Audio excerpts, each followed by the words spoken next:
Terima kasih sebelumnya buat Novi yang sudah Sama mengundang, Bu. ya buat Rohab. Pak Cahyo, terima kasih buat presentasinya ya, menarik sekali melihat Sama-sama Bu Sipil.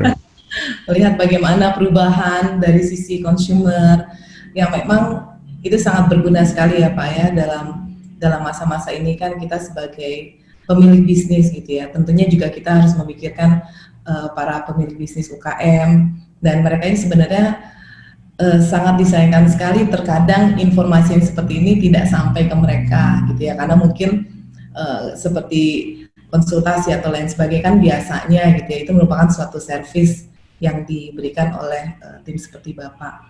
Anyway di sini saya mencoba menyambung mengenai masa-masa sekarang ini. Mungkin saya perkenalan dulu sebelumnya. Tadi Novi udah sedikit ya menjelaskan mengenai profil saya sendiri. Lalu saya di sini akan memperkenalkan Moveter Logic. Jadi perusahaan kami ini adalah perusahaan yang berbasis GIS, di mana kami memberikan salah satu solusi untuk melakukan analisa secara geografi. Mengingat Indonesia luas sekali dari Sabang sampai Merauke ya. Jadi alangkah baiknya ketika kita memiliki satu bisnis, baik itu dalam skala kecil maupun skala besar, kita mengetahui betul apa sih market yang kita hadapi, bagaimana persona yang akan kita tentukan menjadi market kita, menjadi customer kita. Nah, jadi visi kami memang adalah untuk memberikan location based solution yang akan menambahkan informasi terhadap analisa para pemilik bisnis. Oke. Nah, menyambung dengan service kami. Sekarang ini memang lagi pandemik ya. Jadi semua orang pasti sudah tahu lah apa yang terjadi during pandemik ini seperti suatu hal yang biasa. Jadi kalau secara analisa kami di sini memberikan informasi yang berdasarkan data yang terambil ya. Jadi segala sesuatu analisa yang kami berikan atau kami coba ajak untuk para pemilik bisnis itu memang berdasarkan hal yang terjadi. Seperti ini contohnya, memang traffic untuk supermarket dan hypermart ya, ini hanya salah satu industri itu mengalami penurunan yang cukup tajam. Oke. Nanti saya akan berikan sedikit contohnya gitu ya untuk bagaimana mendapatkan data seperti ini. Lalu seperti kita tahu juga shopping mall itu sudah banyak sekali terasa sekali impact-nya, walaupun sekarang sudah mulai ya dengan new normal itu memang sudah mulai ada kenaikan. Tapi pada yang terjadi adalah sebelum dan di saat yang benar-benar corona itu mulai memang terasa sekali impact-nya karena mereka basically benar-benar tutup. Jadi sampai 79% orang memang nggak walk in ke tempat belanja lagi, ya. Oke.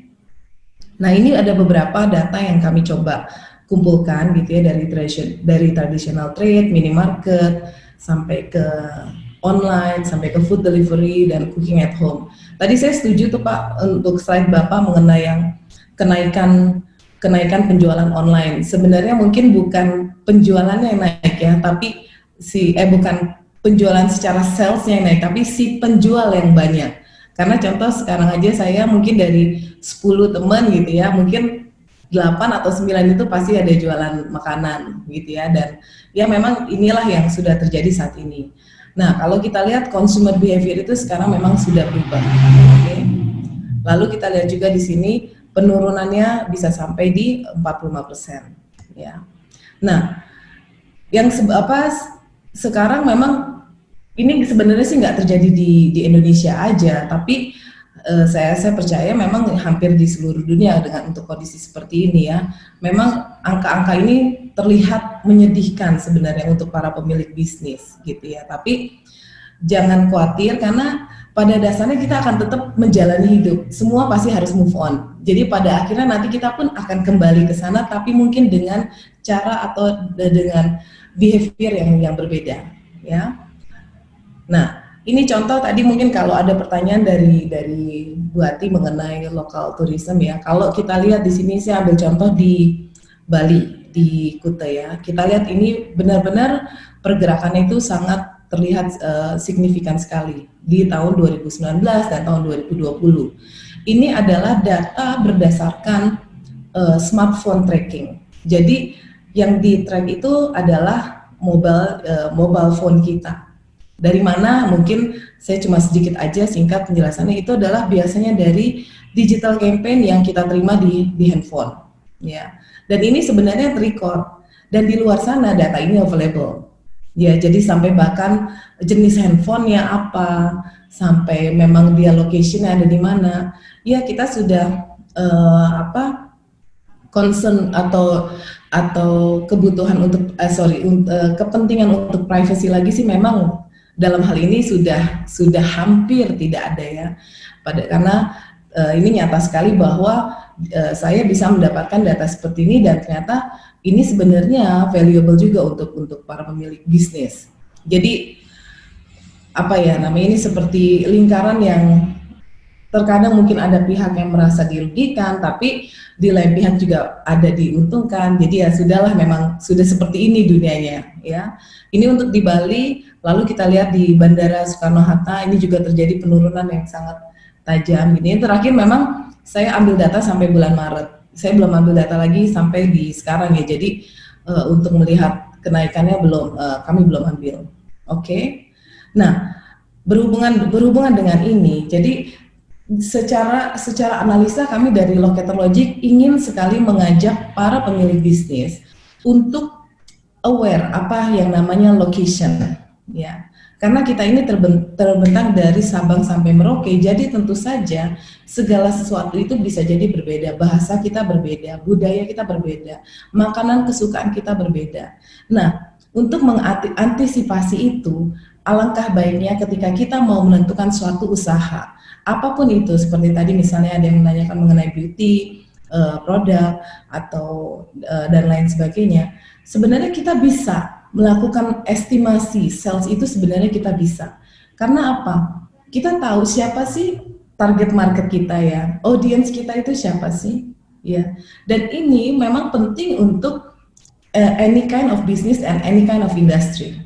Karena dari situlah kita bisa melihat, oke, ketika kita melakukan investasi untuk membuka suatu usaha, kita melihat possibility-nya itu seperti apa, dan kita bisa mentargetkan diri kita seperti apa.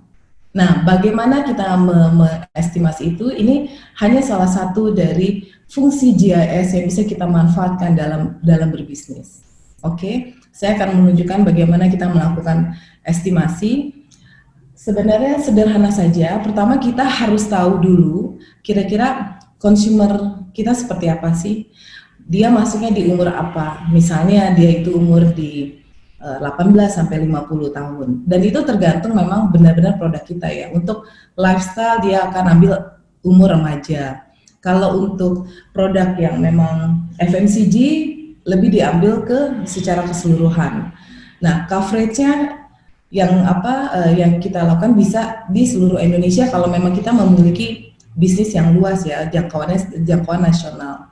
Nah, lalu dari sini ketika kita sudah tahu representatif customer kita dari sisi umur dan gender, kita bisa memilih itu sebagai consumer yang akan kita analisa.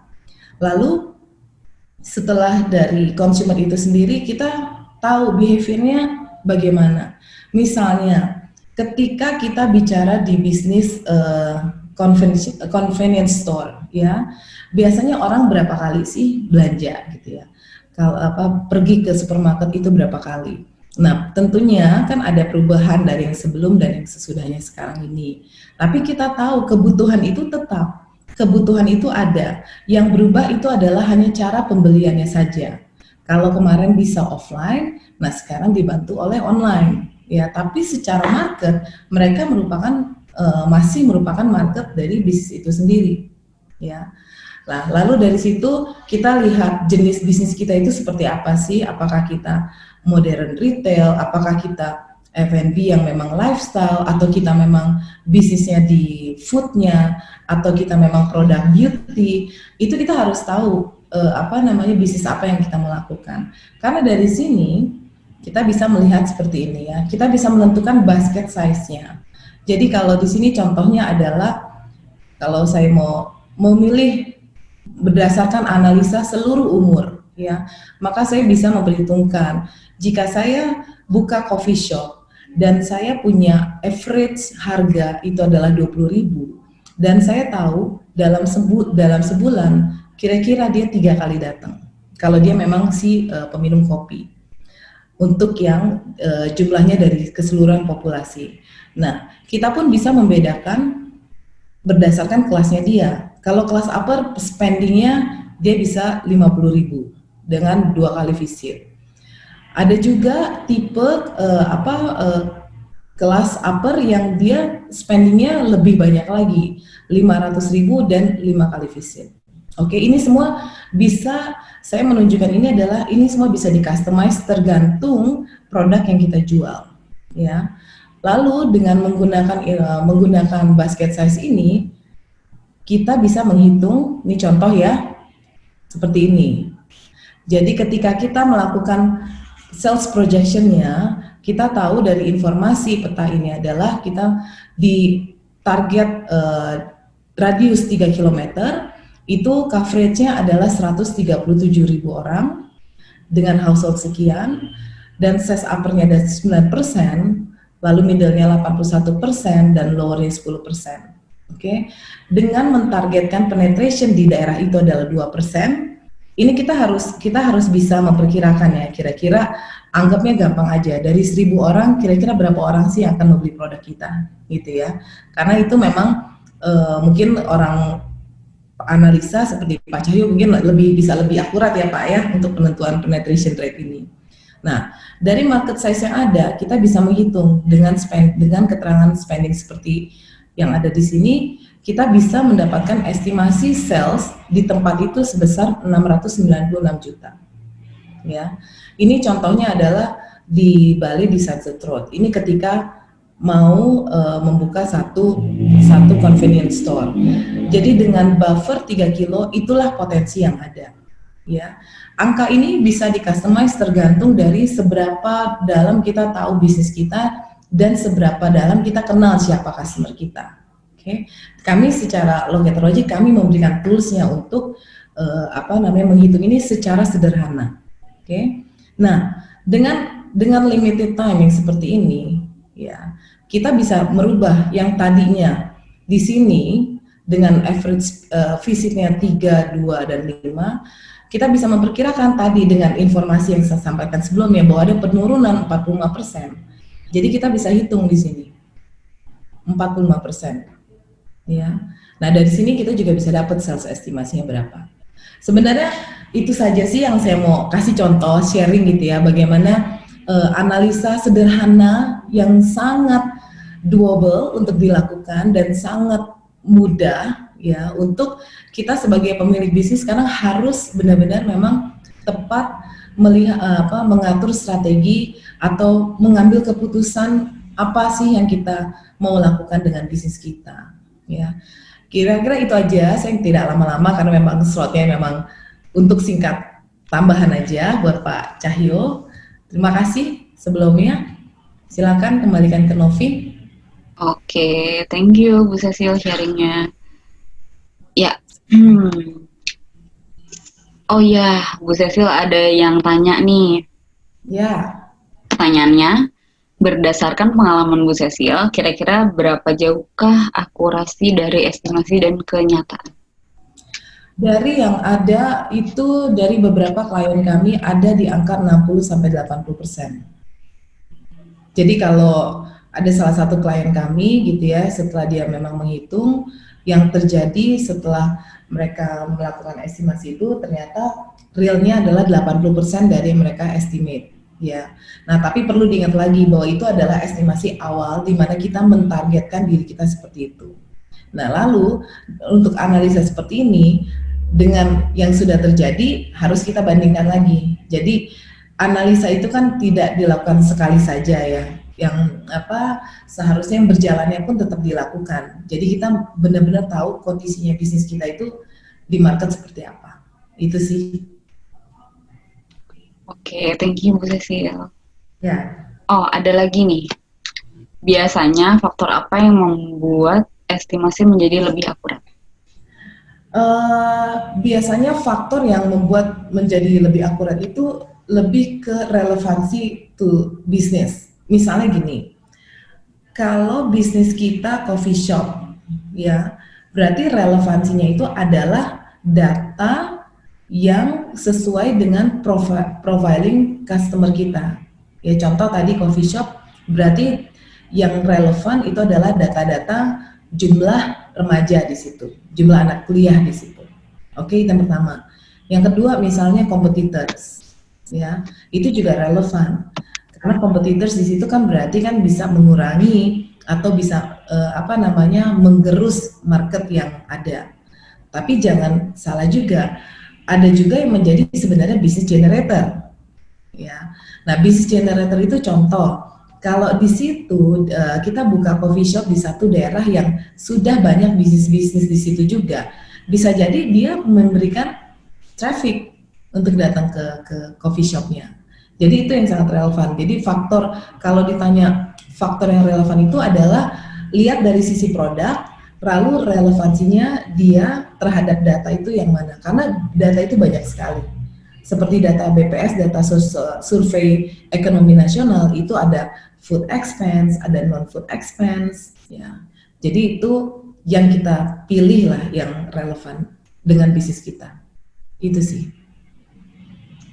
Oke, thank you Bu Cecil. Ya.